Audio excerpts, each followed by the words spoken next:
Ever wonder why your stomach growls? It's not just because you're hungry. That rumbling, grumbling sound is actually your digestive system at work. When you eat, muscles in your stomach and intestines contract to break down food. Between meals, these muscles might still contract, pushing along gas and air. The technical term for this is borborygmi. Isn't it fascinating to think that those noises are a sign of your body doing its job? So, next time your stomach growls during a quiet moment, don't be embarrassed.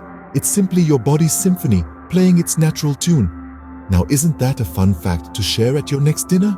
Remember, knowledge is power, and there's always something new to learn here and every day.